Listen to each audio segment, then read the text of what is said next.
Buenas noches a todos. Vamos a comenzar con la clase de hipolipemiantes. Mi nombre es Mariano Núñez, yo soy médico internista y farmacólogo y soy jefe de trabajos prácticos de la cátedra.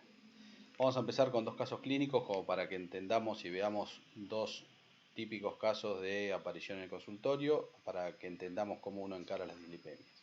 Acá tenemos un paciente de 73 años, masculino hipertenso, con antecedentes no relacionados como artrosis y reflujo gastroesofágico que viene por un control. En el control le encontramos un colesterol total elevado, 298, HDL 44, LDL 228 está elevado, triglicéridos 130, hepatograma normal, TSH normal, o sea, función tiroidea normal y glucemia normal. En este paciente que uno recibe se plantea, bueno, ¿qué hago? Tratamiento no farmacológico, dieta y ejercicio, le agrego algo farmacológico, ¿qué le agrego? Como diferentes opciones. Veamos este otro caso que es totalmente diferente. Un paciente de 79 años con un índice de masa corporal normal, diabético, en tratamiento con hipoglucemiantes orales, coronario con antecedente de un infarto de miocardio, con colocación de stent, en tratamiento con carvedilol, losartán, aspirina, y que viene a control, está asintomático desde el punto de vista cardiovascular, y en el laboratorio control tiene un colesterol de 189, digamos, tenemos un colesterol HDL 56, LDL de 105, triglicéridos de 550, muy elevados, glucemia 109 y hemoglobina glicosilada normal. Entonces, en este paciente también totalmente diferente. No es lo mismo que el anterior paciente que solamente era hipertenso. Este paciente es diabético, es coronario, tuvo un cuadro cardiovascular previo y está recibiendo tratamiento para su enfermedad coronaria con aspirina, carvedilol, losartán. Entonces acá uno se plantea también, ¿qué hago? ¿Sigo solamente con higiénico dietético en base a los valores que tiene? ¿Agrego alguna medicación, algún tratamiento farmacológico? Vamos a ver en base a los grupos y vamos a terminar con los mismos casos para llegar a la conclusión de qué harían en este tipo de paciente. Entonces, vamos a empezar. ¿Qué sería una dislipemia? ¿A quiénes y cuándo tratar?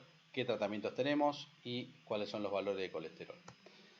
La idea de la clase igualmente no es una clase que estemos hablando de terapéutica de dislipemia, sino que estamos hablando de farmacología de los hipolipemiantes, pero es necesario entender algunos conceptos para aplicarlos cuando utilizamos los fármacos. Entonces, una de las definiciones, hay varias definiciones posibles, pero esta es una, que es en realidad valores de lipoproteínas, ¿sí? Colesterol total, lipoproteínas de LDL, triglicéridos o HDL, digamos que están alterados. ¿Qué significa eso? Que están por encima del percentil 90, ¿sí? O si es en el caso de HDL, está por debajo del percentilo 10. ¿Por qué? Porque las lipoproteínas de baja densidad, las LDL, los triglicéridos, se consideran anormales cuando están muy elevadas. En cambio, el HDL de alta densidad se considera patológico cuando está disminuido. Ahora, ¿cuál es el objetivo y qué valor normal? Y acá hay un concepto importantísimo cuando uno está frente a una dislipemia. En realidad no importa solamente el valor de colesterol, sino depende de qué paciente tenemos adelante. Entonces, hoy por hoy nosotros tratamos las dislipemias y apuntamos a corregir los valores de LDL o eventualmente en algunos casos los valores de triglicéridos. No tenemos un tratamiento eficaz para subir el HDL. Entonces, insisto, si ustedes ven un análisis de laboratorio van a ver que hay valores normales de referencia. Los valores normales de referencia tienen muy poco valor o casi les diría nulo desde el punto de vista terapéutico. ¿Por qué? Porque uno lo que trata de ver es cuál es el riesgo cardiovascular que tiene ese paciente que tengo delante. Como vimos en los ejemplos, teníamos un primer paciente solamente hipertenso, donde eventualmente voy a hacer, si es necesario, voy a evaluar en base al riesgo cardiovascular si tengo que hacer prevención primaria, o tengo un segundo paciente, como les mostramos, que es un paciente que ya tuvo un evento vascular, por lo tanto voy a hacer prevención secundaria. Entonces son dos pacientes con riesgo cardiovascular diferente. Entonces, hoy sabemos que si yo tengo un paciente, independientemente del riesgo cardiovascular, si tengo un LDL mayor a 190, inicio tratamiento farmacológico. ¿Sí? Estamos hablando de tratamiento farmacológico. Obviamente el tratamiento higiénico dietético, ejercicio y dieta, digamos, uno lo puede iniciar antes. Si tengo un LDL menor de 190 miligramos por decilitro, lo que voy a hacer es evaluar el riesgo cardiovascular. Y en base al riesgo cardiovascular que tenga, voy a determinar qué tratamiento voy a hacer y el objetivo del LDL que voy a conseguir. No es lo mismo un paciente en prevención secundaria, cuyos valores de LDL se recomiendan por debajo de 70, o un paciente en el cual su riesgo cardiovascular es menor, y también el riesgo cardiovascular va a establecer qué tipo de estatina vamos a usar. Después vamos a verlo un poquito más en detalle. Por otro lado, los triglicéridos en sí mismos son un riesgo cardiovascular con mucho menor peso, entonces, en general, uno se maneja más por el valor de LDL y por el riesgo cardiovascular total, y los triglicéridos en sí mismos están indicados tratarlos en todos los pacientes cuando van por arriba de 800 de valor de triglicéridos, 800 miligramos por decilitro. ¿Por qué? Algunos dicen 886, pero bueno, eso es un dato muy, muy duro. Arriba de 800 aumenta mucho el riesgo de pancreatitis, por lo tanto, arriba de 800 miligramos por decilitro de triglicéridos hay que tratarlos. Algunos dicen que en pacientes con riesgo de pancreatitis, arriba de 500 también, pero claramente arriba de 800 tengo que tratar los triglicéridos.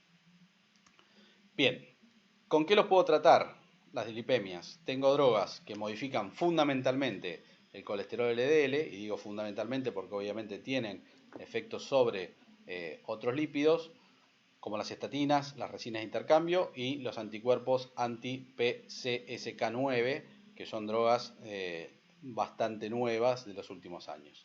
Después tengo grupos de drogas que reducen fundamentalmente los triglicéridos. Lo mismo, principalmente ¿por qué? Porque también van a tener efectos sobre LDL y HDL, pero el efecto más importante es sobre triglicéridos. Y después tenemos los inhibidores de la absorción de colesterol, que básicamente el ezetimibe, que va a tener un efecto más bien modesto sobre fundamentalmente el LDL. Vamos a las estatinas. Si yo hablo de fármacos hipolipemiantes, hoy es hablar de estatinas.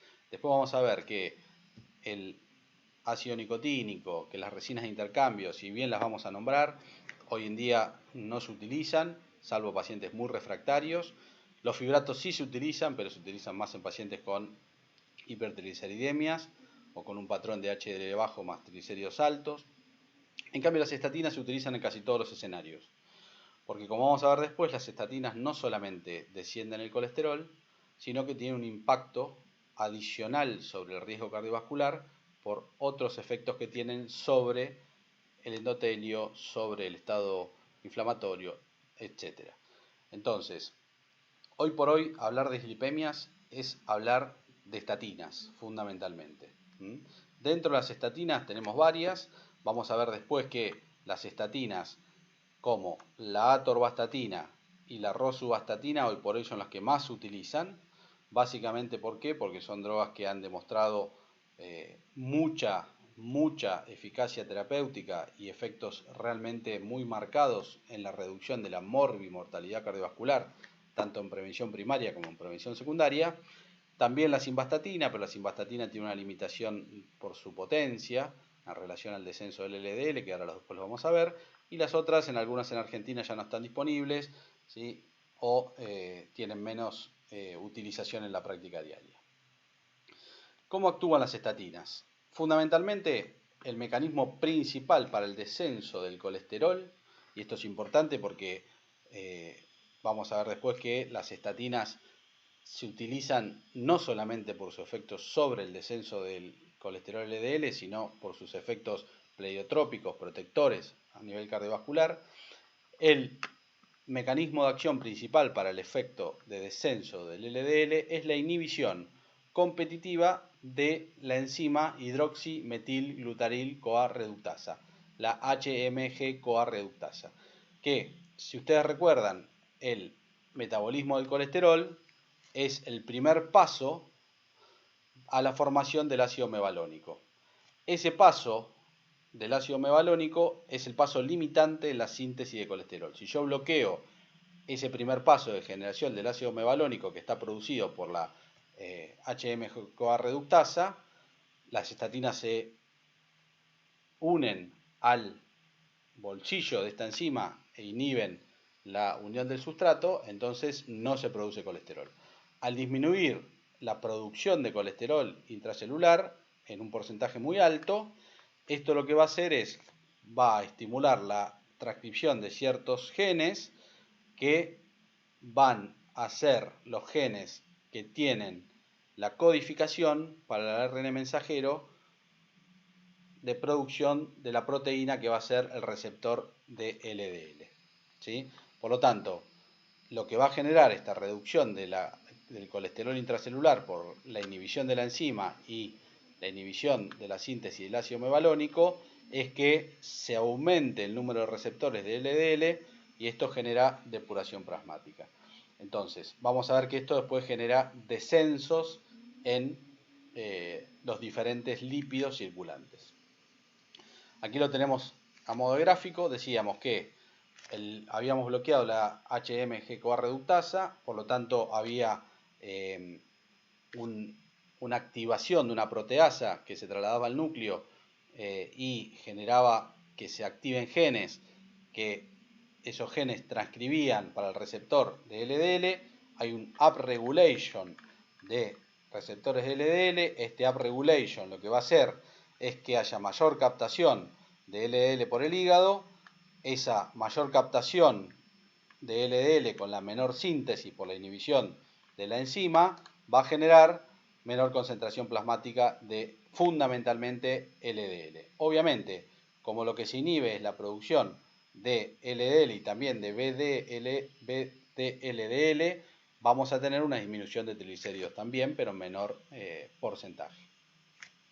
Ahora, esos son los efectos relacionados con el descenso del colesterol. Pero en enfermedad cardiovascular, como ya les hemos comentado en otras charlas, no me interesa solamente el efecto farmacológico sobre una variable que es el descenso del colesterol, sino lo que me interesa es que el fármaco reduzca la morbimortalidad cardiovascular. Y las estatinas han demostrado ampliamente que reducen la mortalidad y la morbimortalidad cardiovascular tanto en prevención primaria como en prevención secundaria. ¿Por qué?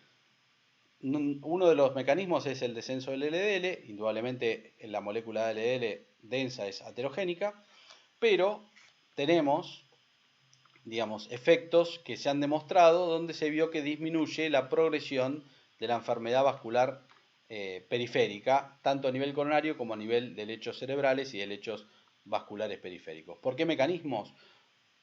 Diferentes. Uno de ellos, por ejemplo, aumenta la producción de óxido nítrico.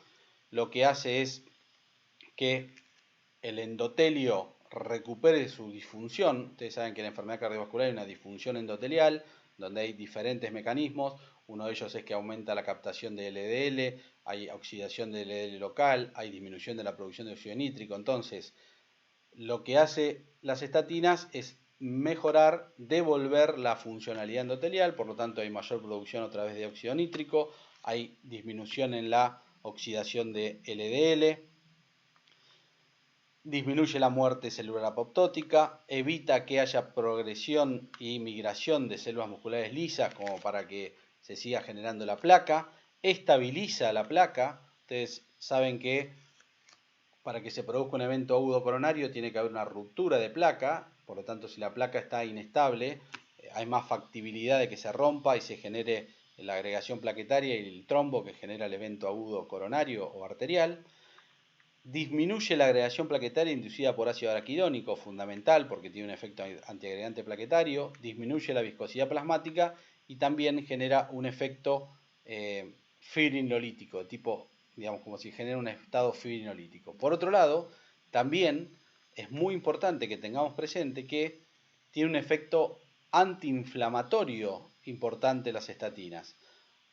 Aparentemente, uno de los mecanismos que sería era la disminución de la activación de ciertos macrófagos, por lo tanto disminuiría la liberación de citoquinas y por eso una de las cosas que se observa es que disminuye la proteína C reactiva.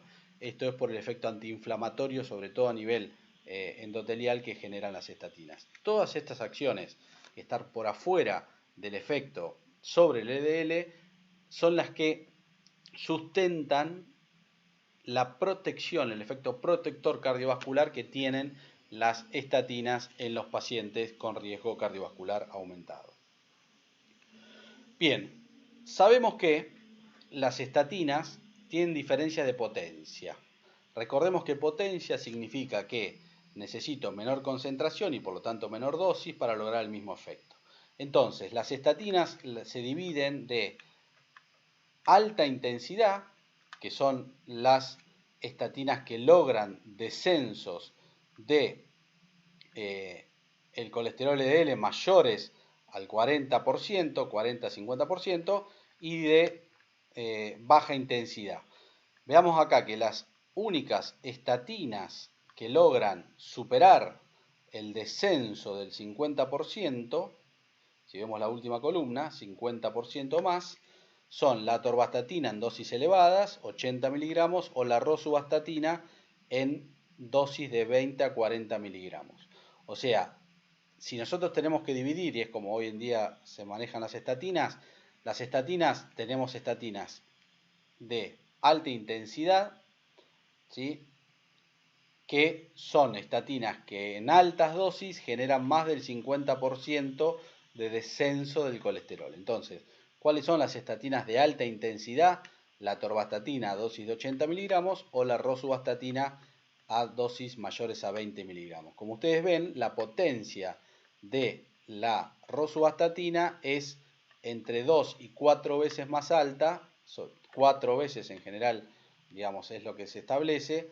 La potencia es 4 veces más alta que la atorvastatina y es 8 veces más alta que la de la simvastatina. Ven que 10 miligramos de rosuvastatina implican 80 miligramos de simvastatina. Por lo tanto, solamente son estatinas de alta intensidad la rosuvastatina y la atorvastatina en dosis altas, y después la rosuvastatina y la atorvastatina en dosis moderadas son estatinas de moderada intensidad. 40 miligramos de atorvastatina y 10 miligramos de rosuvastatina generan descensos de entre el 40 y el 50%. Por eso se llaman estatinas de moderada intensidad esta dosis. Y la simvastatina 80 también, pero la simvastatina 80 miligramos genera mucho efecto adverso a nivel muscular, entonces esta dosis en general no se utiliza más. Este concepto es muy importante porque ustedes van a leer guías terapéuticas o van a ver bibliografía donde dicen pacientes con alto riesgo cardiovascular utilizar estatinas de alta intensidad. Entonces, ¿cuáles son las estatinas de alta intensidad? Repetimos, atorvastatina dosis altas de 80 miligramos, más de 40, o rosuvastatina 20 miligramos o 40 miligramos. Si bien la dosis de 40 miligramos genera un poco más de efecto adverso a nivel muscular, por lo tanto en general se suele usar más 20 que 40. Bien, farmacocinética. ¿Qué nos interesa que sepan de la farmacocinética de las estatinas? Como dijimos, en la terapéutica las que están en rojo son las que se utilizan habitualmente. Simvastatina, atorvastatina y rosuvastatina.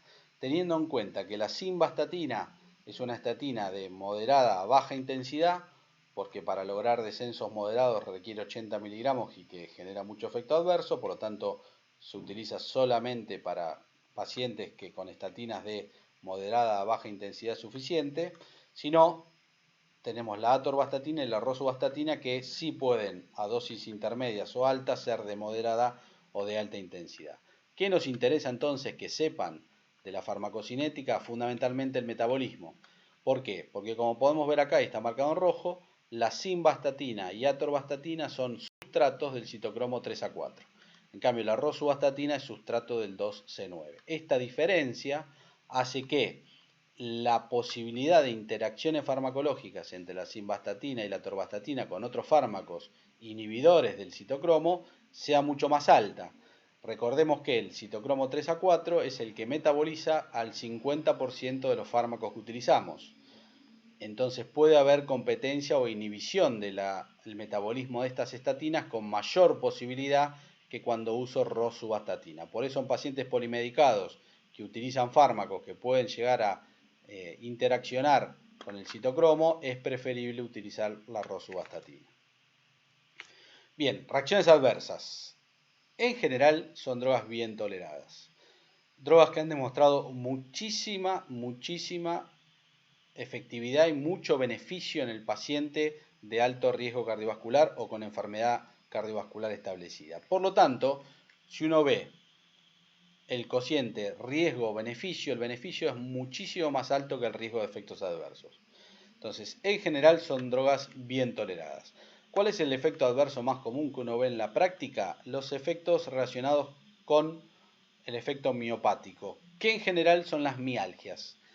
Las mialgias, que es el dolor muscular, que se da alrededor de un 10% de los pacientes, que es dosis y concentración dependiente. Obviamente las más potentes y de dosis de alta intensidad, más posibilidad de tener mialgias, porque como dijimos es dosis y concentración dependiente. Mialgias que en general no llevan a la discontinuación, mialgias que en general son de cintura escapular y pelviana, o sea, son músculos proximales, y que muchas veces responden a la disminución de la dosis o al cambio de una estatina menos potente. Por otro lado, está sí la rhabdomiólisis, que es el gran cuadro a tener presente y a controlar, pero que es raro. Fíjense que tiene una prevalencia de 0,44 por cada 10.000 pacientes año, o sea, es muy poco frecuente. Si bien se ha descrito, si bien ha habido casos, si bien ha habido estatinas que se han discontinuado por esto, es poco frecuente. ¿Cómo se maneja? Se controla la CPK, la creatinfosfoquinasa, que sepan que es un marcador de daño muscular, y cuando aumenta a valores por arriba de 10 veces, valores menos de 10 veces el valor normal, se consideran elevaciones leves. Si aumenta más de 10 veces, que solamente se da en un 0,5 aproximado de pacientes, se aconseja discontinuar. ¿Sí? Si el valor es por menos de 10 veces, no es necesario discontinuarlo. Fíjense que el porcentaje de pacientes que va a discontinuar por elevaciones marcadas de la CPK es bajo.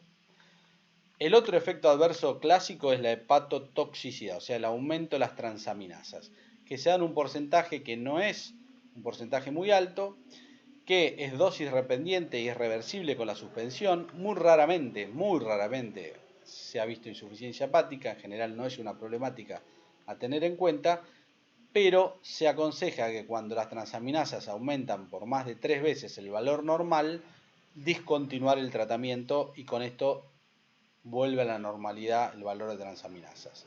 Si tengo un paciente que necesita estatinas y elevó las transaminasas, puedo disminuir la dosis o cambiar de estatina, o lo mismo que con la miopatía, utilizar días alternos, que tiene mucha efectividad, sobre todo la de alta potencia, en el descenso del colesterol LDL y tiene menos efecto colateral. Pero siempre tengamos presente que los estudios clínicos que demostraron disminución de la morbimortalidad cardiovascular fueron con administración diaria. Pero en pacientes que no la toleran, puedo probar días alternos, se ha visto que tienen menos toxicidad y el descenso del LDL se mantiene también en forma bastante significativa. Otros efectos adversos, se ha visto que puede producir proteinuria en los pacientes que usan estatina en forma prolongada. Es una presentación rara y que no tiene ninguna significancia clínica. Se ha visto que los pacientes con proteinuria por el uso de estatinas no desarrollan enfermedad renal. Esto ya está bastante establecido. La evidencia muestra que no tendría significancia clínica. Y sí es cierto que hay un leve aumento de riesgo de diabetes, muy leve aumento de riesgo de diabetes, pero como el beneficio, inclusive en pacientes diabéticos o con insulinoresistencia y alto riesgo cardiovascular, el beneficio de uso de una estatina es muy alto, igualmente se recomienda usar estatinas aunque tenga un paciente diabético o tenga un paciente con hiperglucemia por insulinoresistencia. Tengamos presente que se contraindica el embarazo y la lactancia porque no se sabe bien el porcentaje que pasa a la lactancia y el embarazo porque el colesterol es necesario para el desarrollo normal del feto, sobre todo se ha visto algunas alteraciones a nivel del sistema nervioso central. ¿Cuál es el mecanismo de la miopatía? No está bien establecido, hay varias teorías, ¿sí? Unos que disminuye la coenzima Q10, otros dicen que aumenta los citosteroles, trastornos genéticos, etc. Ninguno demasiado definido. Bien, interacciones. Tengamos muy presente que las estatinas tienen riesgo de interacciones y hay casos descritos de interacciones farmacológicas y estatinas que se han discontinuado al mercado por rhabdomiólisis y que se vio que tenían que ver con interacción farmacológica. Por ejemplo, los fibratos pueden disminuir, en el caso del gemfibrosil, por ejemplo, el metabolismo, la glucuronización de algunas estatinas y aumentar la toxicidad, y por sí mismos los fibratos aparte producen miositis, entonces puede generar aumento del riesgo. Les doy una anécdota. En una época existía una estatina muy potente llamada serivastatina, muy potente, más potente que las actuales. Estaba contraindicado el uso con gemfibrosil porque inhibía el metabolismo y hubo alrededor de 40 casos de rabdomiólisis en España. Se suspendió la droga del mercado en todo el mundo y cuando se revisaron los casos el 60% estaba con gemfibrosil. O sea que ojo con la miopatía en pacientes que metabolizan las estatinas, sobre todo las del citocromo 3A4, como atorvastatina y simvastatina, y fármacos como todos estos que están nombrados que inhiben al citocromo. El jugo de pomelo es un inhibidor del citocromo 3A4, sobre todo con ingestas mayores a 250, algunos dicen medio litro de jugo de pomelo, obviamente natural, puede inhibir el citocromo y puede aumentar el riesgo de miopatía por inhibición del metabolismo del 3A4. A nivel farmacodinámico, tengamos presente que cualquier situación que inhibe la síntesis de colesterol en el músculo o que cualquier miopatía asociada puede aumentar el riesgo de interacción. Bien, estatinas. Terminamos con las estatinas. Tengamos presente que son las drogas que más tienen que saber, digamos, las estatinas, porque son las drogas que casi son sinónimo de tratamiento de la dislipemia, como les dije antes. Ahora vamos a ver otros grupos, algunos de muy poco uso, como son las resinas de intercambio, cuya única droga que está disponible, que es difícil de conseguir inclusive en Argentina, hoy por hoy es la colestiramina, ¿sí? Como su nombre lo dice, son secuestradores de ácidos biliares. Entonces, al secuestrar los ácidos biliares, que habitualmente se van a eliminar al intestino, lo secuestra en el intestino, se une a los ácidos biliares, por lo tanto, al no absorberse los ácidos biliares, ¿qué va a pasar? Esto va a determinar que no hay otra vez, digamos, circulación enteropática del colesterol, mucho de digamos, los lípidos liberados y el colesterol liberado del intestino no puede recircular, por lo tanto esto estimula la producción de receptores y captación de LDL, ¿sí? Lo que va a hacer es disminuir el colesterol que se absorbe. Todo esto va a generar que indirectamente, al haber menos colesterol para el circuito enteropático, lo que tiene que hacer el hígado es aumentar la captación de colesterol circulante y esto reduce el colesterol a nivel, sobre todo del LDL y por ahí de triglicéridos también. Tengan presente que no se absorben, quedan en el intestino, al quedar en la luz puede haber interacciones con cualquier droga porque secuestran ácidos biliares, pues pueden secuestrar también otros fármacos presentes en el intestino. Por lo tanto, esto es una de las problemáticas de uso. Eran drogas bastante complejas para usar en el paciente polimedicado porque hay que espaciar mucho la toma. Y por otro lado, como quedan ácidos biliares a nivel de la luz intestinal y fermentación, genera mayor producción de gas y diarrea. Dentro de las reacciones adversas, entonces, malestar abdominal, náuseas por el tema de la presencia de una sal no absorbible, diarrea en general, más rara la constipación, sobre todo diarrea, ¿sí? El meteorismo y tengan presente las interacciones por unirse a otros fármacos, por eso como decíamos hay que separarlos de 2 a 4 horas. Esta inconveniente de que tienen baja efectividad para disminuir el colesterol LDL, no demostraron disminuir la mortalidad cardiovascular en forma clara, la posibilidad de interacciones que obligaba a separar las tomas en un paciente polimedicado hacía complicado y la intolerancia digestiva hace que no son para nada de uso habitual en el tratamiento de las dislipemias y solamente se reservan para casos de hipertriglicemia refractaria o dislipemias refractarias. Fíjense, el descenso del LDL es bastante modesto, 15 al 20%, por lo tanto, solamente, insisto, se usaban asociadas a estatinas o ácido nicotínico para bajar en pacientes refractarios. Ácido nicotínico, niacina, vitamina B3. También, el ácido nicotínico hoy en día en Argentina no está disponible, no se utiliza salvo en pacientes muy refractarios.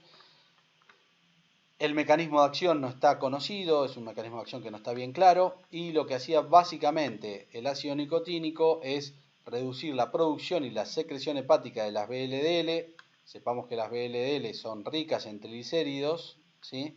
Entonces disminuía sobre todo los triglicéridos y producía un aumento del HDL por disminución de su eliminación, de su clearance. La disminución del LDL es bastante modesta, fíjense acá, fundamentalmente el descenso del triglicéridos con un aumento interesante del HDL, muy pocos otros fármacos aumentan estos niveles de HDL y muy modesto el LDL. ¿Cuál es el problema del ácido nicotínico? Fundamentalmente que al unirse a su receptor teníamos el efecto deseado sobre el adipocito, que disminuía la actividad de la lipasa y por lo tanto tenía el efecto antilipolítico y esto generaba un aumento del HDL y una disminución del VLDL y LDL. Si bien este es el mecanismo más establecido, tampoco es del todo claro. Por otro lado, se unía también a otros receptores en otros órganos, cuyos efectos no son bien claros, y sabemos que se une al receptor a nivel de las células dendríticas y macrófagos, y esto generaba la gran intolerancia que tiene el ácido nicotínico, que por liberación de prostaglandinas, ya que actúa sobre el ácido araquidónico y la COX-1 y genera prostaglandinas, estas prostaglandinas, como todos sabemos, que genera el aumento de prostaglandinas, vasodilatación, y esta vasodilatación era lo que producía el efecto clásico del ácido nicotínico, que era el rash a nivel de la cara, con mucho prurito y una sensación muy desagradable de cefalea y rash en la cara, pruriginoso. Aparte de esto, también por el aumento de la hiperglucemia que generaba, todos estos, la hiperglucemia, ¿sí? El rash cutáneo que se producía en el 90% de los pacientes, generó que el ácido nicotínico se tuviese que utilizar junto con un AINE, con aspirina o un AINE para disminuir este efecto adverso del rash. Entonces, estos baja efectividad que tiene sobre el LDL, sumado al riesgo de diabetes, sumado a que también con estatinas puede generar miopatías, sumado a este 90% de efecto adverso a nivel de la vasodilatación, la realidad es que hizo que hoy no se utiliza casi en terapéutica. ¿En quién se utilizaba? Sobre todo en pacientes refractarios. Insisto, cuando tratamos un paciente con dislipemia nos interesa el riesgo cardiovascular. Y el ácido nicotínico únicamente el efecto favorable que tenía era el efecto del HDL, pero no demostró disminución de la morbimortalidad y los efectos adversos hacen que el uso habitual no sea conveniente y se deja solamente para casos refractarios. Fibratos. Fibratos sí se utilizan en muchísimo menor medida. Hoy, si bien hay otros fibratos, los disponibles de mayor uso son el fenofibrato, que es el que básicamente hoy más se utiliza, y el gemfibrosil. ¿Por qué se utiliza más el fenofibrato? Porque el fenofibrato es el único fibrato que se puede combinar con estatinas, porque no inhibe el metabolismo ni la glucuronización de las estatinas. En cambio, el gemfibrosil sí puede inhibir el metabolismo, por eso hoy fibratos en terapéutica es sinónimo de fenofibrato. Tengamos presente que el fenofibrato viene como ácido fenofíbrico, que en la presencia, después vamos a ver, de alimentos no interfiere, y el fenofibrato micronizado sí puede intervenirse con el alimento. Esa es la gran diferencia. Bien, fibratos son agonistas PIPAR. Si se acuerdan de diabetes, de las glitazonas, eran similares. ¿Qué son los agonistas PIPAR? En realidad, PIPAR son unos receptores que van a migrar, la activación del PIPAR va a migrar al núcleo y va a activar, ¿sí? Lo que va a hacer va a activar ciertos genes por la activación de ciertos promotores sobre ciertos genes, y esos genes se van a activar y lo que van a hacer es fundamentalmente generar la activación de genes relacionados con ARN mensajero, relacionado con proteínas que quiero aumentar o eventualmente en algunos casos disminuir. Entonces, esta activación por el efecto agonista PIPAR y la transcripción de genes va a generar ciertos efectos sobre ciertas lipoproteínas. Por ejemplo, lo que va a hacer es va a aumentar la ApoA1 y la A2, que forman parte de la LDL y van a favorecer la captación de el LDL. Por otro lado, aumenta la ABC1, que en realidad lo que hace es transfieren lípidos desde las células espumosas en la placa ateromatosa, en la pared vascular, hacia las HDL, por lo tanto favorecen la eliminación de lípidos desde la pared vascular, ¿sí? Por otro lado, aumenta la lipoproteína lipasa, por lo tanto remueve lípidos ricos en triglicéridos y los almacena en el adipocito, y esto es el efecto tan importante que tienen los triglicéridos, es básicamente por esto. Lo que hace es remueve los lípidos que hay en otros tejidos o circulantes y los lleva al adipocito, los almacena. ¿Por qué? Porque aumenta también la ApoC2, y la ApoC2 lo que hace es una de las lipoproteínas necesarias para que la molécula de VLDL se una al adipocito y se acumule en el tejido adiposo, no esté circulante, ¿sí? Y disminuye la ApoC3, que sería una lipoproteína que dificultaría la unión del VLDL al adipocito. Recordemos que VLDL es sinónimo de triglicéridos, por lo tanto, al estimular la entrada de las VLDL al adipocito, lo que va a generar es un descenso marcado de triglicéridos, ¿sí? Entonces, como resumen, ¿qué hacen? Son agonistas PIPAR, ¿sí?, del receptor activador de peroxisomas, sobre el hígado y sobre el tejido adiposo. ¿Qué van a hacer? Por esto que dijimos antes de la transcripción de ciertas, la inhibición de algunas y la transcripción de ciertas proteínas relacionadas con el metabolismo de los lípidos, lo que va a hacer es una disminución hepática de los triglicéridos por lipólisis periférica, ¿sí?, y un aumento del catabolismo por aumento de la actividad de la lipoproteína lipasa y la captación del tejido adiposo para el depósito en los adipocitos. Esto lleva, fíjense, una disminución muy marcada de los triglicéridos, con un aumento bastante interesante del HDL de un 20%. Las estatinas, no lo dijimos antes, como mucho en algunos casos en dosis altas puede haber hasta un 8% de aumento del HDL con estatinas. Fíjense que los triglicéridos llevan al 20-25% en algunos casos, no en todos los casos, pero lo más marcado es el descenso de triglicéridos, no tanto de LDL sino de triglicéridos.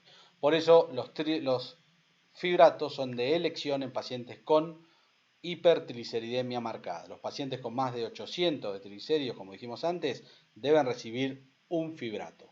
¿Qué fibrato?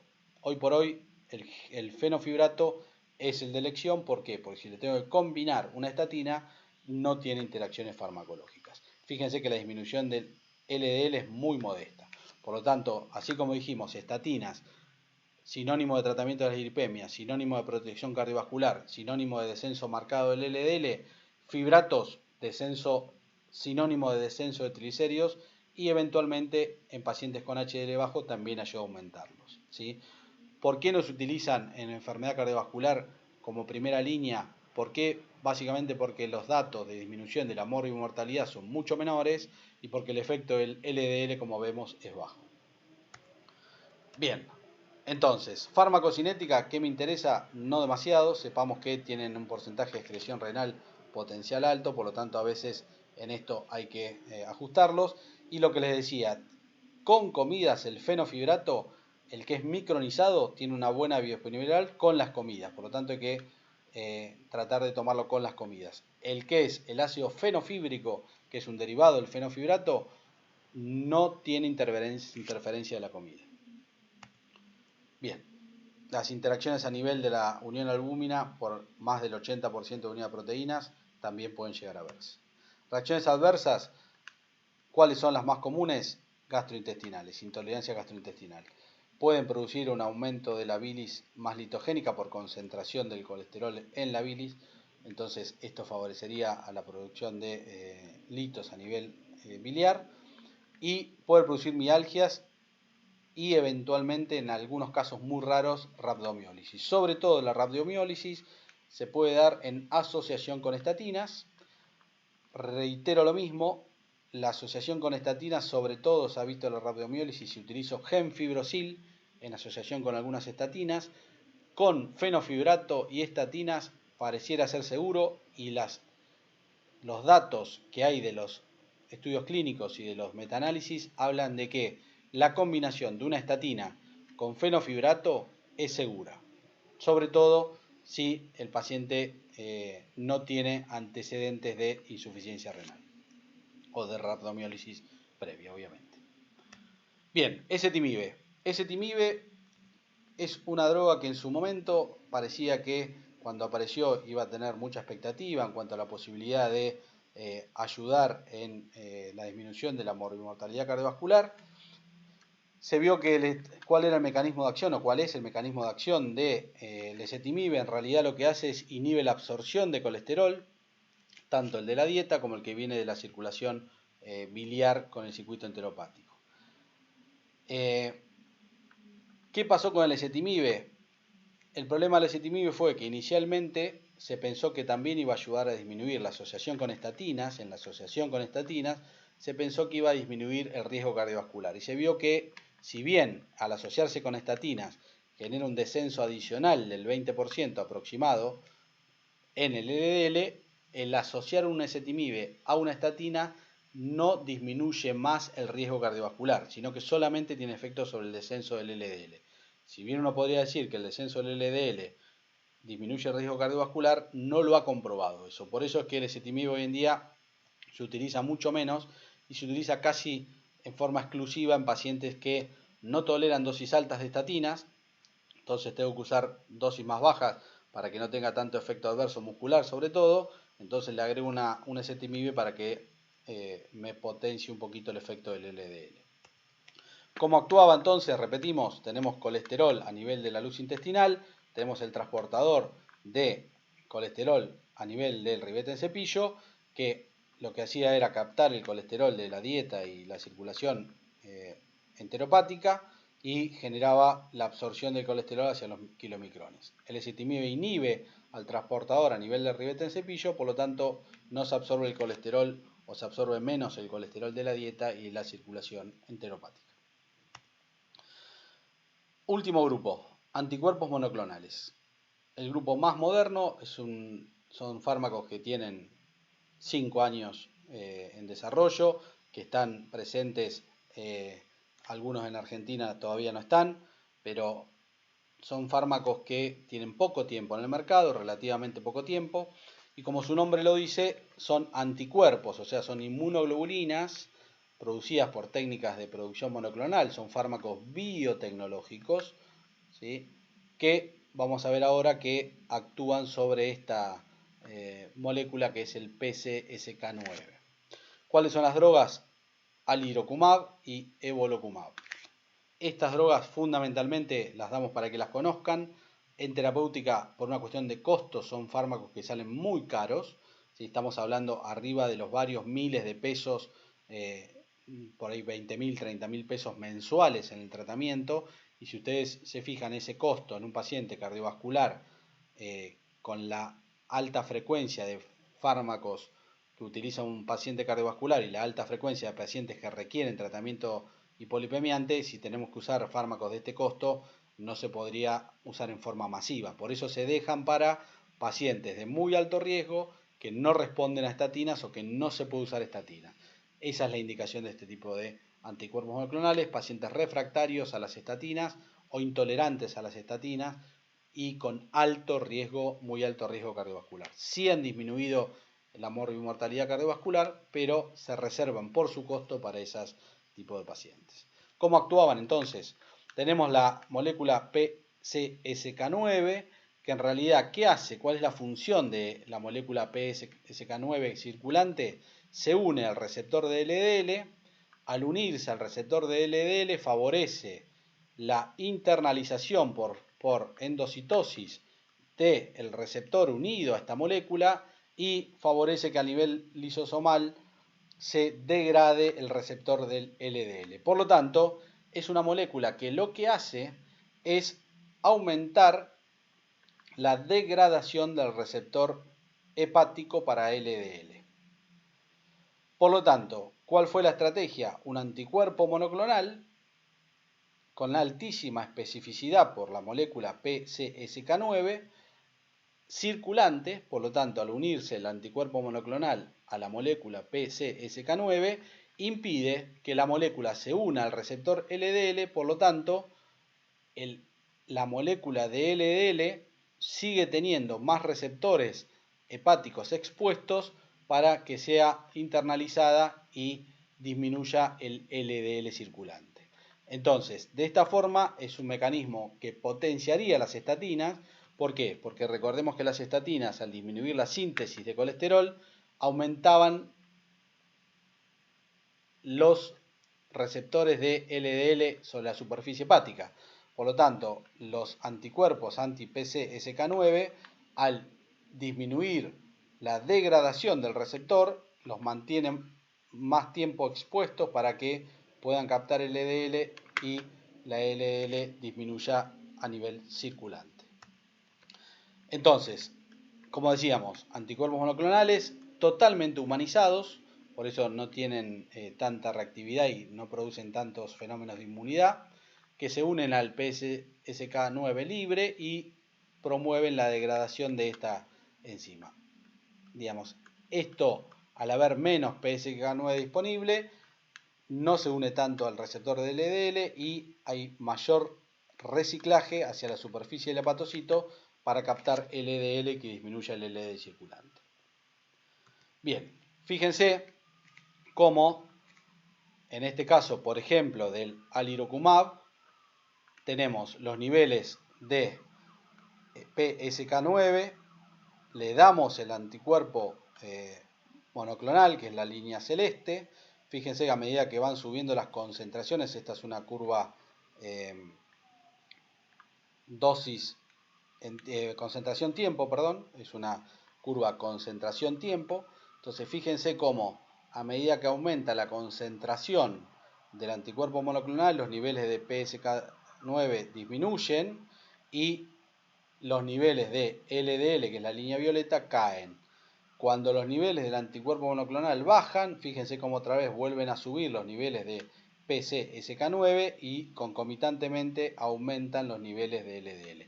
Por eso es muy dependiente la disminución del LDL de las concentraciones en el tiempo del anticuerpo monoclonal. Bien, ¿cuáles son las reacciones adversas? ¿Sí? Yendo al ezetimibe, el ezetimibe, perdón que intercambiamos, esta diapositiva quedó más abajo, el ezetimibe en general es muy bien tolerado, es una droga que casi que no tiene efectos adversos, la tolerancia es muy buena y eventualmente se dice que puede tener algunos efectos adversos menores, inespecíficos, no claramente relacionados con la droga, como son cefaleas, artralgias, etc. ¿Cuáles son los efectos adversos de los anticuerpos anti-PCSK9? Fundamentalmente, digamos, las reacciones de hipersensibilidad por algún tipo de reacción de hipersensibilidad al anticuerpo. Si bien es humanizado, puede llegar a haber algunas, pero son muy muy raras, se toleran muy bien. El gran problema, como dijimos, es el costo. Bien, entonces, volviendo al caso clínico, con esto vamos cerrando. Habíamos visto el caso clínico 1, que si lo recuerdan, un paciente de 73 años, añoso, hipertenso como único riesgo cardiovascular, factor de riesgo cardiovascular, tratado con otras asociaciones de patologías que no están relacionadas con lo cardiovascular, y tenemos un colesterol no diabético, glucemia normal, tiroides normal, por lo tanto el metabolismo de los lípidos no está alterado por problemas de tiroides, hepatograma normal, no nos contraindicaría ninguna medicación, triglicéridos normales, HDL en un valor que la realidad que no es ni favorable ni desfavorable, no está muy bajo y tampoco está alto, y sí tenemos un colesterol LDL de 228. Habíamos visto que pacientes, independientemente de riesgo cardiovascular, con más de 190 de LDL, se recomienda el tratamiento.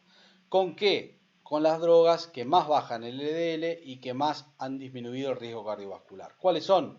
Las estatinas. Entonces, ¿le daría un tratamiento único con medidas no farmacológicas? No, único no. ¿Por qué? Porque tiene más de 190.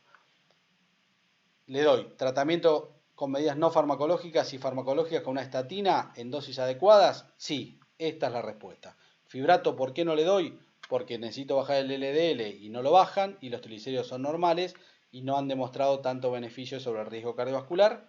¿Por qué no le doy ácido nicotínico? Porque les dije que la tolerancia es mala y el efecto sobre el LDL es muy bajo, por lo tanto no tiene sentido utilizarlo. Entonces aquí a este paciente con LDL más de 190, aunque no tenga alto riesgo cardiovascular, le tengo que dar una estatina. ¿Qué estatina es la que yo quiero usar?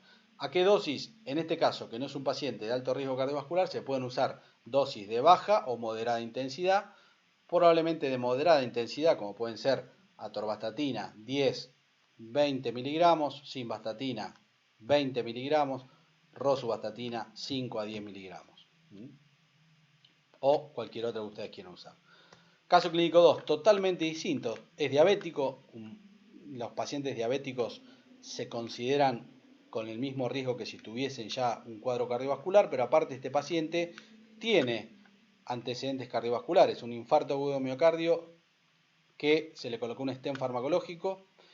Entonces, este paciente es prevención secundaria, ya no es prevención primaria, como la anterior, que no había tenido cuadros cardiovasculares previos, este sí lo tiene, entonces es prevención secundaria. Tengamos presente que si nosotros vemos el laboratorio, está bien controlada su diabetes, tiene una hemoglobina de 5.9, se recomienda menos de 7, estamos bien, con glucemia en ayunas que está bien. Tiene triglicéridos altos, pero no llegamos a valores de 800, por lo tanto, en principio los triglicéridos no me interesa tanto tratarlos. Y veamos que tiene valor de colesterol de 105 LDL. Uno podría decir, bueno, tiene un colesterol que para valores de referencia de laboratorio está bien. Entonces, ¿qué hago? ¿Le daría solamente higiénico-dietéticas? ¿Le agrego una resina de intercambio por los triglicéridos? ¿Le agrego un fibrato por los triglicéridos? Acá es el concepto que hablábamos recién. A mí lo que me interesa es el riesgo cardiovascular. Este paciente es un paciente cardiovascular y que tiene altísimo riesgo de tener un segundo evento. En este tipo de pacientes, primera cosa, dijimos que las estatinas tienen un factor de protección cardiovascular muy fuerte por todos los efectos que no solamente tienen que ver con el LDL, el descenso, sino con los efectos que dijimos de tipo pleiotrópicos. Por lo tanto, todo paciente en prevención secundaria tiene que tener una estatina, independientemente de su valor de colesterol. ¿Por qué? Porque estoy buscando los efectos pleiotrópicos protectores. Entonces, este paciente no está tratado con una estatina, entonces ya sí o sí tiene que recibir una estatina. Ahora, una vez que recibo una estatina, ¿qué estatina le tengo que dar? Dosis altas, dosis que se llaman, que serían las que charlamos de estatinas de alta intensidad. Atorvastatina en dosis altas, arriba de 40 miligramos, o rosuvastatina 20 a 40 miligramos. Esas son las dosis que se indican en este tipo de paciente que tiene enfermedad cardiovascular establecida y un altísimo riesgo cardiovascular en el mediano y largo plazo. ¿Cuál es el valor de LDL objetivo? Menos de 70. Y después ahí podrá haber una discusión a qué valor, pero menos de 70. Tengamos presente que los triglicéridos van a bajar también. ¿Cuánto? Un 20-25% los triglicéridos. Me van a quedar en un valor que, si bien van a estar más arriba del valor de laboratorio establecido, están en un valor que no tiene riesgo de pancreatitis y tampoco me aumentan mucho el riesgo cardiovascular.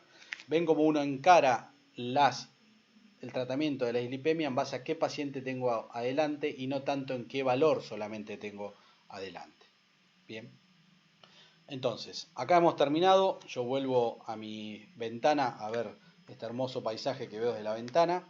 Ojalá lo tuviera. Esperamos que la charla y la clase haya sido de utilidad y que hayan quedado los conceptos más importantes aprendidos. Y bueno, cualquier duda, tienen los foros, siéntanse libres y ahí los contestaremos. Muchas gracias.